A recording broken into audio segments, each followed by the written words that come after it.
Forex trading নিয়ে আজকাল প্রচুর কথা শোনা যায়, তাই না? বিশেষ করে সোশ্যাল মিডিয়া খুললেই মনে হয়, আরে এটাই তো রাতারাতি বড়লোক হওয়ার সেই সহজ রাস্তা। কিন্তু ব্যাপারটা কি আসলেই এতটা সোজা? চলুন আজকের এই বিশ্লেষণে আমরা এর একদম ভেতরকার সত্যিটা জানার চেষ্টা করি। ওই যে সোশ্যাল মিডিয়ায় ফ্ল্যাশি লাইফস্টাইলের ছবিগুলো আমরা দেখি, দামি গাড়ি, বিদেশ ভ্রমণ, আর তখন মাথায় একটাই প্রশ্ন ঘোরে, আচ্ছা কারেন্সি ট্রেড করে কি সত্যি সত্যি এত টাকা কামানো সম্ভব? ধনী হওয়া যায়? চলেন এই সোর্স ম্যাটেরিয়ালের ওপর ভিত্তি করে এই প্রশ্নটারই উত্তর খোঁজা যাক। উত্তরটা কিন্তু ঠিক যা ভাবা হচ্ছে ব্যাসা নয়, কারণ এই যে এত চাকচিক্য, এর পেছনে একটা কঠিন বাস্তব লুকিয়ে আছে। আজকের এই আলোচনাতে আমরা ওই স্বপ্ন আর বাস্তবতার মধ্যেকার ফারাকটাকেই তুলে ধরব। তো সবার আগে এটা বোঝা দরকার যে মানুষ কেন ফরেক্স ট্রেডিংয়ের দিকে এত ছোটে, কি আছে এতে যা সবাইকে এত আকর্ষণ করে। কারণগুলো কিন্তু আসলেই বেশ ইন্টারেস্টিং। দেখুন, এর আকর্ষণের কয়েকটা বড় কারণ আছে। প্রথমত, এই মার্কেট সবার জন্য খোলা, যে কেউ ঢুকতে পারে। খুব সামান্য টাকা দিয়েও এখানে ট্রেডিং শুরু করা যায়। আর সবচেয়ে বড় আকর্ষণটা হলো লিভারেজ। লিভারেজ মানে কি? সহজ ভাষায় ব্রোকারের থেকে টাকা ধার করে ট্রেড করা। এর ফলে আপনার সামান্য লাভও অনেক বড় দেখায়, মানে লাভের সম্ভাবনাটা কয়েক গুণ বেড়ে যায়। আর ঠিক এই জিনিসগুলোই কিন্তু নতুনদের মধ্যে একটা স্বপ্ন তৈরি করে দেয়। কিন্তু স্বপ্নেরই মুদ্রার তো একটা উল্টোপিঠও আছে, তাই না? চলুন এবার সে কঠিন বাস্তবতার দিকে তাকানো যাক। আর এই বাস্তবতাটা কোনো বানানো কথা নয়, এটা সরাসরি পরিসংখ্যান থেকে উঠে আসা। আর এটাই হলো সেই কঠিন সত্যিটা। পরিসংখ্যান বলছে প্রায় ৯০% ট্রেডার, লাভ তো দূরের কথা, শেষমেশ নিজের আসল টাকাটাই হারিয়ে ফেলেন। একবার ভাবুন তো সংখ্যাটা। ৯০%, মানে প্রতি ১০ জন ট্রেডারের মধ্যে ৯ জনই ব্যর্থ হন। এই পরিসংখ্যানটা মাথায় গেঁথে নেওয়াটা খুব খুব জরুরি, কারণ এটাই আমাদের আকাশকুসুম কল্পনা থেকে মাটিতে নামিয়ে আনে। তবে এখানে একটা ব্যাপার পরিষ্কার করে নেওয়া ভালো, টাকা হারানো কিন্তু এই খেলারই একটা অংশ। মানে এমন কোনো ট্রেডার নেই যিনি কখনো টাকা হারাননি। বিশ্বের সবচেয়ে সফল, সবচেয়ে বড় ট্রেডারদেরও কিন্তু কিছু ট্রেডে লস হয়। এটা একদমই স্বাভাবিক একটা ঘটনা। তাহলে প্রশ্নটা হলো, কেন কেন এই ব্যর্থতার হার এত বেশি?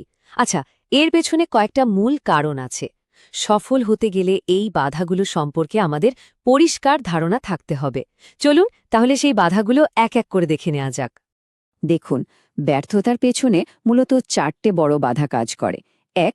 বাজারের মারাত্মক ঝুঁকি, মার্কেট কখন কোন দিকে যাবে এটা প্রেডিক্ট করা ভীষণ কঠিন। ২. লিভারেজের ফাঁদ, যেটা লাভের স্বপ্ন দেখিয়েছিল সেটাই কিন্তু লস হলে আপনার পুঁজিকে কয়েক গুণ দ্রুত শেষ করে দেয়। ৩. মারাত্মক প্রতিযোগিতা, আপনি এখানে একা নন, আপনার বিপক্ষে ট্রেড করছে বিশ্বের বড় বড় ব্যাংক আর তাদের বানানো অ্যালগোরিদম। আর ৪ নম্বর এবং সম্ভবত সবচেয়ে বড় বাধাটা হলো মানসিক চাপ। নিজের লোভ, ভয় আর আবেগকে কন্ট্রোল করতে না পারাটাই কিন্তু বেশিরভাগ ট্রেডারকে ডুবিয়ে দেয়। এই কারণেই অনেকে ফরেক্সকে একটা জুয়া খেলার মতো মনে করেন। কিন্তু না, দুটোর মধ্যে আকাশ পাতাল তফাৎ। জুয়া খেলাটা হলো ভাগ্যের ওপর, কোনো স্ট্র্যাটেজি নেই, শুধু হিউজ রিস্ক নিয়ে বড় লাভের আশা। অন্যদিকে ট্রেডিং হলো একটা স্কিল বা দক্ষতা। এটা একটা নির্দিষ্ট নিয়ম, প্র্যাকটিস আর কঠোরভাবে রিস্ক ম্যানেজমেন্ট মেনে চলার বিষয়। এই কথাটা একদম মনের মধ্যে গেঁথে নিন। ফরেক্স ট্রেডিং কোনো গেট রিচ কুইক স্কিম নয়। সোর্স মেটেরিয়াল থেকে আমরা এটাই জানতে পারছি যে যারা এই রাতারাতি বড়লোক হওয়ার স্বপ্নটা নিয়ে এখানে পা রাখেন, তারাই সবার আগে আর সবচেয়ে বুড়িভাবে টাকা হারান। আচ্ছা, এতক্ষণ তো আমরা শুধু সমস্যা আর ঝুঁকির কথা বললাম, তাহলে কি এখানে সফল হওয়া একেবারেই অসম্ভব? না, তা নয়। এখন আমরা দেখব যে যারা সফল হন তারা আসলে কিভাবে ভাবেন, তারা কোন পথে চলেন। সবচেয়ে গুরুত্বপূর্ণ বিষয় হল, ট্রেডিংকে একটা লটারির টিকিট ভাবা যাবে না। এটাকে দেখতে হবে একটা পেশার মতো। ঠিক যেমন ডাক্তার বা ইঞ্জিনিয়ার হতে গেলে পড়াশোনা করতে হয়, প্র্যাকটিস করতে হয়, এখানেও ঠিক তাই। এটা একটা দক্ষতা যা অর্জন করতে সময় লাগে, পরিশ্রম লাগে। এর কোনো শর্টকাট রাস্তা নেই, একদমই নেই। সোর্সের এই লাইনটা কিন্তু অসাধারণ আর খুব সত্যি। একবার ভেবে দেখুন, যদি সাধারণ একটা ডায়েট কন্ট্রোল করা বা সপ্তাহে 3 দিন নিয়ম করে জিমে যাওয়ার মতো শৃঙ্খলাও আমাদের না থাকে, তাহলে ট্রেডিংয়ের মতো একটা জায়গায়, যেখানে প্রতি সেকেন্ডে নিজের আবেগের সাথে লড়াই করতে হয়, সেখানে সফল হওয়ার আশা করাটা কি ঠিক? এটা আসলে নিজেকেই প্রশ্ন করার মতো একটা ব্যাপার। তাহলে বাস্তবসম্মত রাস্তাটা কি? চলুন দেখে নিই। প্রথমত, ট্রেডিংকে একটা সিরিয়াস পেশা হিসেবে নিতে হবে। দ্বিতীয়ত, শুধু লাভের পেছনে না ছুটে নিজের স্কিল বা দক্ষতা বাড়ানোর দিকে মনোযোগ দিতে হবে। একটা শক্ত ট্রেডিং প্ল্যান বানাতে হবে এবং যাই হয়ে যাক সেটা মেনে চলতে হবে।